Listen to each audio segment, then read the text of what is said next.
بە مەبەستی چالاکردن و گەرم و گوڕکردنەوەی جموجۆڵە بازرگانیەکان لە دەواازە سنووریەکان دوای داخستنیان بۆ ماوەیەکی زۆر هاوکات دابەزی نرخی کاڵا و خواردەمەنی و پێداویستەکان لە بازاڕەکاندا حکوومەتی هەرێم بڕیاری کەمکردنەوەی کرێی گواستنەوەی ئۆتۆمبیلە بار هەڵگرەکانی دەرکرد کە بتوانین بڕ خزمەت بە هاوڵاتیان و بە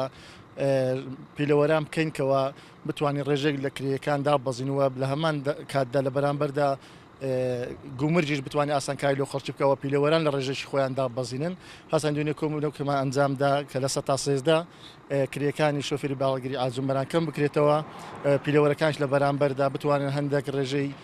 خۆیاندا بەزینن و لە هەمان کادا گومرجیش چەند ئاساکیش لە توانایبی بۆ هاوڵاتیان بکات. حکوومەتی هەرێم بڕیاریدایە سەدادەی کرێی شۆفێران دابەزینی بەڵام مشکلەی ئەش هەرجانکردن بەستەنیا کرێی شۆفێرانە گومرگ گرانە شای مەشستا گران بوو گازن گرانە تایە گرانە پاتری گرانە جادۆبانەکانن زۆر خراپن هیوادارم حکوومەتی چاوک بۆوانەدا بخشێنیتەوە تەنیا کرێی سیارێ نییە تەنیا بەکرێی سیارێ بازار هەرجانایی بە سەدادەی.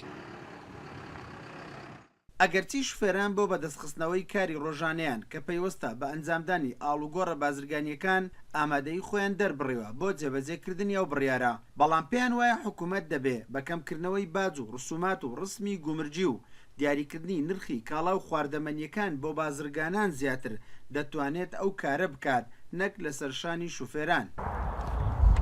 بۆ ئەوەی بتوانین جموجۆڵی بازرگانی و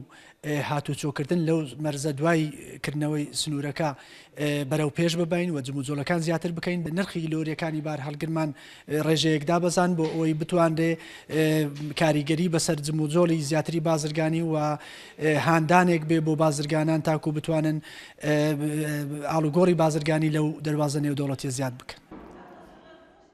دوای ڕفراندۆمەکەی هەرێمی کوردستان لەسەر داواکاری حکوومەتی عێراق ئێران بۆ نزیکەی 3 مانگ دەواازە سنووریەکانی بەسەر هەرێمی کوردستاندا داخست لەو ماوەیەشدا وێڕای زیانەکانی حکوومەتی هەرێم لە نەمانی سەرچاوە داراییەکانی هاوکات بووە هۆی بێکاربوونی ژمارەیەکی زۆر لە بازرگان و شوفێر و کاسبکار و خاوەنکار لە دەواازە سنووریەکان. ئیسماعیل عوسمان کورسات نیوز دەواازەی سنووری حاجی